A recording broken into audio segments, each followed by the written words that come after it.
Bien-aimé, écoute, l'homme qui découvre ses limites, c'est un homme qui est fatigué de combattre seul. Il est fatigué de combattre seul contre la maladie.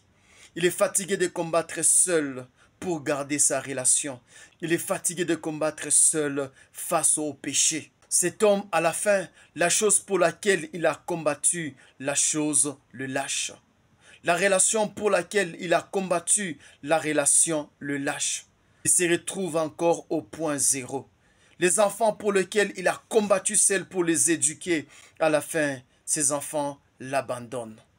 Bien-aimé, l'homme qui est fatigué de combattre est tel un fruit qui est arrivé à la maturité sur l'arbre. L'arbre ne veut plus de lui. L'arbre veut lâcher les fruits, alors que les fruits, tout ce temps, il a combattu pour rester sur l'arbre. Pendant qu'il était encore vert, il était fort attaché à l'arbre. Mais à la fin, lorsqu'il est devenu mûr, l'arbre décide de le lâcher. S'il décide de rester sur l'arbre, il va pourrir. S'il tombe, il va pourrir. Il attend qu'il soit cueilli. Lorsqu'il est cueilli, il sera mis au frais. Il y a des gens qui se retrouvent dans la situation selon laquelle il faut seulement que Dieu puisse les aider. S'ils restent là où ils sont, ils vont mourir. S'ils quittent là où ils sont, ils vont encore perdre. Ici, il y a des gens qui sont dans des situations selon laquelle là où ils sont perdants. S'ils quittent où ils sont encore perdants. Il faut une main surnaturelle qu'il puisse les aider. Tel un fruit mûr, s'il reste sur l'arbre, il pourrit. S'il tombe, il pourrit. Mais s'il est cueilli, il sera mis au frais. Je me tiens à la porte et je frappe. Si quelqu'un entend ma voix et ouvre la porte, j'entrerai chez lui et je souperai avec lui. Bien-aimé, Dieu est toujours à la porte. Je sais qu'il a toujours frappé à ta porte, tu n'as jamais ouvert. Il n'est jamais parti. Il frappe encore aujourd'hui au travers de cette exhortation. Veux-tu faire confiance à Dieu? Veux-tu faire les choses avec Dieu? Parce que seul tu as combattu. Regarde dans quelle situation tu te trouves.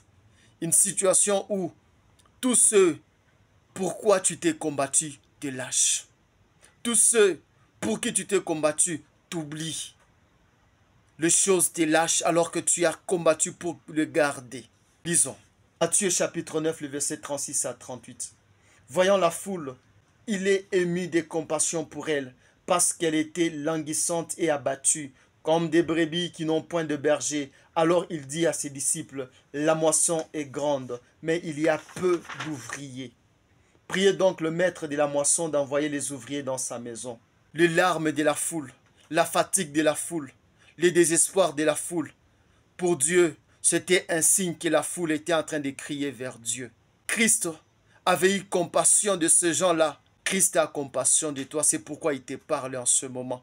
Il a compassion de toi, car il connaît des situations par lesquelles tu es en train de traverser. La Bible dit ceci, tous les cheveux même de votre tête sont comptés. Ne craignez donc rien. Il frappe ce soir, il frappe cet après-midi, il frappe cette nuit à ta porte. Si tu décides de l'ouvrir, il va entrer, il va t'aider. À toi juste de dire, Seigneur, je suis fatigué. Prends le contrôle de ma vie, Jésus. De maintenant, il va prendre le contrôle de ta vie. Il va t'accueillir. Tu ne vas plus rester dans cette situation. Non plus, tu ne vas pas quitter cette situation. Il sait ce qu'il va faire. Les voies de Dieu sont insondables aux yeux de l'homme. Que Dieu te bénisse. Amen.